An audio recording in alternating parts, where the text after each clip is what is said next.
ज्यादातर wrestling strikes को wrestlers की बॉडी से पूरा कांटेक्ट नहीं बनाना होता, लेकिन कभी कभी रेसलर्स कुछ स्ट्राइक्स करते वक्त गलती कर सकते हैं और अक्सर ऐसा करने का नतीजा कोई गहरी चोट या घाव हो सकता है। हालांकि रेसलिंग का ये तरीका, जिसे स्ट्रॉन्ग स्टाइल कहा जाता है, ये जापान में बहुत फेमस है, लेकिन WWE में केवल कुछ ही सुपरस्टार्स ऐसे हैं जो रिंग में ऐसा करके गर्व महसूस करते हैं। ब्रॉक लेसनर, शेमस और शिंसुके नाकामुरा जैसे सुपरस्टार्स की रेसलिंग स्टाइल काफी फिजिकल है और कभी कभी कुछ साधारण स्ट्राइक्स जैसे पंचेस या किक्स मारते वक्त भी ये सुपरस्टार्स काफी जोर लगा देते हैं। लेकिन ये फुल कांटेक्ट कब कब देखने को मिले, तो जुड़िए हमारे साथ रेसलमेनिया में, जहां हम WWE के इतिहास के 10 सबसे खतरनाक असली स्ट्राइक से लगी चोट के बारे में बात करेंगे। रोज की रेसलिंग वीडियोस के लिए हमारे चैनल को सब्सक्राइब करके नोटिफिकेशन बेल दबाना ना भूलें और एक्सक्लूसिव लिस्ट के लिए हमें फेसबुक पर फॉलो करें।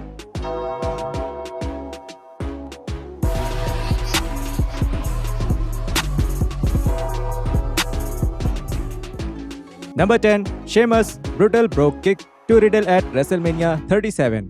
जैसा कि हम पहले ही बता चुके हैं कि शेमस का नाम WWE के उन रेसलर्स में सबसे ऊपर आता है जो रिंग में अक्सर ही हद से ज्यादा जोर लगा देते हैं। इस बात का हाल का ही एक उदाहरण देखने को मिला था रेसलमेनिया 37 में मैट रिडल के खिलाफ उनके यूएस टाइटल मैच में। यूएस मैच के अंत में रिडल को एक मूनसॉल्ट करना था, जिससे बचते हुए शेमस को हवा में ही रिडल को एक ब्रॉक किक मारनी थी। ये देखने में ही बहुत खतरनाक लग रहा था और मैच के बाद कैमरा ने रिडल पर जूम किया, जिनके पूरे चेहरे पर खून नजर आ रहा था, जिससे साफ था कि शेमस ने उन्हें असल में जोर से मार दिया था। Number 9, Shamrock versus Vader. जब 1997 के कोल्ड डे इन हेल के इन योर हाउस इवेंट में केन शैमरॉक का सामना वेडर से हुआ, तब फैंस को WWE के इतिहास की सबसे ज्यादा असली लड़ाई की उम्मीद थी और उन्हें ऐसा ही देखने को मिला। ये मैच शैमरॉक का पेपर व्यू का इन रिंग डेब्यू था और उन्होंने बाद में ये बताया भी था कि उन्हें समझ नहीं आ रहा था कि वो एक सुरक्षित WWE मैच किस तरह से कर पाएंगे, क्योंकि वो उससे पहले UFC में थे। इसका मतलब ये था कि शुरुआत से ही शैमरॉक उस मैच में काफी ज्यादा असली हमले कर रहे थे और वो वेडर को लगातार असली पंचेस मार रहे थे। मैच के दौरान एक समय शैमरॉक ने वेडर को इतनी जोर से पंच मार दिया कि वेडर की नाक टूट गई। इसके कुछ ही समय बाद वेडर ने भी एक असली लैरियट से शैमरॉक को जवाब दिया, जिससे शैमरॉक लगभग नॉकआउट ही हो गए। ये मैच देखने में बहुत खतरनाक लग रहा था और उस समय में इस तरह की असली लड़ाई वाले मैच देखने के लिए वैसे भी कम ही मिलते थे। Number 8, Brock Lesnar punches Braun Strowman in the head. Take a look at this right hand from Lesnar. And there's the right. And that didn't scramble. इस पुराने UFC हैवीवेट चैंपियन के दुश्मनों में गिना जाना कभी एक सही फैसला नहीं हो सकता और ब्रॉन स्ट्रोमैन को जनवरी 2018 में ये बात थोड़ी मुश्किलों का सामना करने के बाद समझ आई। रॉयल रंबल पेपर व्यू में लेसनर और स्ट्रोमैन का केन के साथ एक ट्रिपल थ्रेट मैच हो रहा था और मैच के दौरान स्ट्रोमैन ने लेसनर को अपने घुटने से सच में मार दिया और लेसनर को ये अच्छा नहीं लगा और इसीलिए उन्होंने ब्रॉन से ये कहा। लेकिन लेसनर ने सिर्फ शब्दों का ही इस्तेमाल नहीं किया था। लेसनर ने ब्रॉन को सबक सिखाने के लिए सच में उन्हें सर में पंच किया। खुद ब्रॉन के मुताबिक जब वो बैक स्टेज पहुंचे तो लेसनर को उनसे कोई दिक्कत नहीं थी और ब्रॉन ने यह भी माना कि उनसे बस उस पल में थोड़ी गलती हो गई थी। Number 7, Chris Jericho teaches Shane McMahon a lesson at Survivor Series 2016। 2016 के सर्वाइवर सीरीज में अब तक के सबसे पसंद किए जाने वाले मैचेस हुए थे। WWE ने फिर से अपने जाने माने रॉ वर्सेस स्मैकडाउन फॉर्मेट को अपना लिया था और रॉ की टीम में Roman Reigns, Seth Rollins, Braun Strowman, Chris Jericho और केविन ओवेंस शामिल थे। इस टीम का सामना हुआ स्मैकडाउन की टीम के साथ, जिसमें थे AJ Styles, dean Ambrose, Randy Orton, Bray Wyatt और शेन मैकमैन। हालांकि ये मैच बहुत शानदार था, लेकिन एक गौर करने वाला स्पॉट तब हुआ जब शेन और जेरिको लड़ रहे थे और ऐसा लग रहा था जैसे शेन सच में जेरिको के चेहरे पर पंचेस मार रहे थे। फैंस जेरिको को और गुस्सा होते हुए देख रहे थे। वो इतना गुस्सा हो गए थे कि उन्होंने शेन को सीधा मुंह पर एक ड्रॉप किक मार दिया। फ्रॉम द टॉप रोप पर इंटरव्यू के दौरान जेरिको ने शेन के साथ अपने इस हादसे की बात करी और बताया कि शेन ने उनके मुंह पर कई बार पंच मारा और इसीलिए उन्हें शेन को शांत होने के लिए कहना पड़ा, क्योंकि वो बहुत ज्यादा हद से आगे जा रहे थे। Number 6, Sheamus kicks Jeff Hardy's tooth out. Sheamus एक बार फिर इस लिस्ट में सामने आ गए, लेकिन इस बार उन्होंने सच में एक WWE लेजेंड को घायल कर दिया। 2017 के पेबैक पेपर व्यू में शेमस और सेजारो की जोड़ी ने हार्डी बॉयज का सामना किया। मैच के दौरान शेमस ने जेफ हार्डी के चेहरे पर इतनी जोर से लात मारी कि हार्डी का दांत सच में टूट गया। ये वाकई एक हादसा था और शेमस बस खुद को रोक नहीं पाए। उस किक के तुरंत बाद शेमस ने हार्डी से पूछा कि वो ठीक है या नहीं और अच्छी बात ये रही कि हार्डी उस मैच को पूरा कर पाए। Number 5, Chris Jericho punches Shawn Michaels wife in the face. Chris Jericho और शॉन माइकल्स के बीच का फ्यूड 2008 के समर्स में उफान पर था। WWE ने एक कहानी बनाई जिसमें HBK अपनी पत्नी रेबेका के साथ समरस्लैम पे पर व्यू में रिंग में आकर इन रिंग कंपटीशन से अपनी रिटायरमेंट की घोषणा करने वाले थे। इस स्टोरी लाइन के मुताबिक एचबीके को अपने पूरे करियर में लगी चोटों की वजह से समय से पहले रिटायरमेंट लेना पड़ रहा था। जेरिको ने वहां आकर उनकी बात काटकर फैंस के सामने शॉन से ये कहने के लिए कहा कि वो जेरिको की वजह से ये रिटायरमेंट ले रहे हैं। एक बहस के बाद जेरिको एचबीके के चेहरे पर पंच मारने की कोशिश करते हैं, लेकिन एचबीके नीचे झुक जाते हैं और वो पंच सीधे एचबीके की पत्नी के चेहरे पर लगता है। बदकिस्मती से जेरिको का पंच सीधे काफी जोर से रेबेका के चेहरे पर लग गया। चौंकाने वाली बात थी कि उस पंच से रेबेका को हल्की सी भी चोट नहीं आई थी।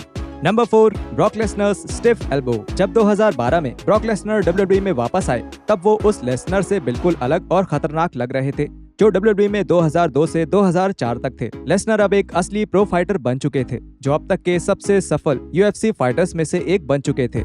WWE में लेसनर का स्टाइल उनके इस नए फाइटर पर्सोना के मद्देनजर पूरी तरह बदल दिया गया और इस बात को लेकर फैंस के रिव्यूज काफी मिले जुले रहे। 2012 में वापसी के बाद लेसनर और जॉन सीना के पहले मैच के दौरान फैंस ये देखकर हैरान हो गए कि लेसनर कितने ज्यादा असली हमले कर रहे हैं। लेसनर सच में जॉन सीना पर पंचेस और कोहनी से हमला कर रहे थे। ये हमला इतना जोरदार था कि सीना के सर से खून बहने लगा। इसके बाद 2016 के समरस्लैम के मैच की बात करते हैं, जहाँ मैच के अंत में लेसनर को रैंडी ऑर्टन को एक एल्बो मारना था और उससे उनका खून बहना था। ये स्पॉट पहले से ही तय था, लेकिन एल्बो से किया गया वो हमला बिल्कुल असली था और इसी एल्बो शॉट की वजह से क्रिस जेरिको ने बैक स्टेज में लेसनर से बात करी थी, क्योंकि उनका मानना था कि लेसनर ने जानबूझकर ऑर्टन को घायल किया है ताकि वो मैच खत्म कर सके।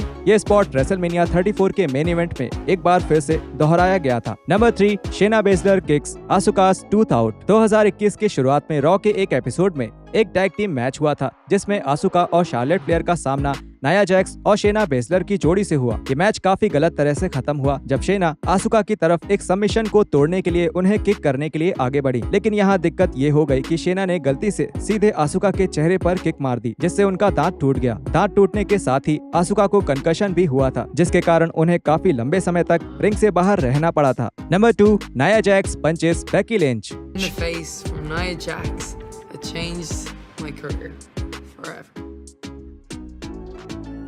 पिछले कुछ सालों में नाया जैक्स को रिंग में एक असुरक्षित रेसलर होने के लिए जाना जाने लगा है। इस सब की शुरुआत 2016 में रॉ के एक एपिसोड से हुई थी, जिसमें सर्वाइवर सीरीज के बिल्डअप के लिए स्मैकडाउन लॉकर रूम ने रॉ के रेसलर्स पर हमला किया था। उस शो के एक सेगमेंट में नाया ने स्मैकडाउन के विमेंस चैंपियन बेकी लिंच को सच में चेहरे पर एक जोरदार पंच मारा, जिससे उनकी नाक टूट गई।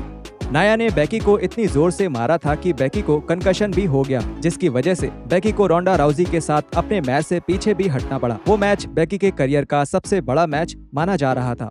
Number 1, Seth Rollins breaks John Cena's nose. 2015 के समरस्लैम के मैच कार्ड में सबसे बड़े मैचेस में से एक था जॉन सीना और सेथ रॉलिंस के बीच हुआ एक विनर टेक्स ऑल मैच। हालांकि वो मैच बेशक उस शो का सबसे बेहतरीन मैच था, लेकिन उस मैच के बिल्डअप के बारे में लोगों ने ज्यादा बातें करी थी। जब सीना और रॉलिंस रॉ पर आमने सामने थे, तब मैच के दौरान रॉलिंस ने सीधे सीना के चेहरे पर घुटने से मारकर उनकी नाक तोड़ दी। इस हादसे से समरस्लैम के मैच पर सवाल उठ रहे थे, क्योंकि WWE को पता नहीं था कि सीना वो मैच खेलने लायक रहेंगे या नहीं। रॉलिंस का इस तरह सीना का नाक तोड़ना काफी विवादित मुद्दा रहा और ब्रेट हार्ट जैसे WWE लेजेंड्स ने भी इसकी आलोचना करी, जिनका मानना था कि रॉलिंस रिंग में दूसरे रेसलर्स के लिए बहुत असुरक्षित हैं और इस तरह सीना की नाक तोड़ देना काफी लापरवाही का काम था। खैर जो भी हो, सीना समय रहते समरस्लैम से पहले ठीक हो गए और समरस्लैम में रॉलिंस ने वो मैच जीतकर WWE चैंपियन और US टाइटल्स दोनों ही खिताब अपने नाम कर लिया। तो यहाँ खत्म होते हैं हमारे WWE के इतिहास के 10 सबसे खतरनाक और गंभीर असली चोटें। वीडियो के बारे में नीचे कमेंट करके हमें जरूर बताएं और हम मिलते हैं आपसे अगली वीडियो में ऐसे ही कुछ और रेसलिंग कंटेंट के साथ।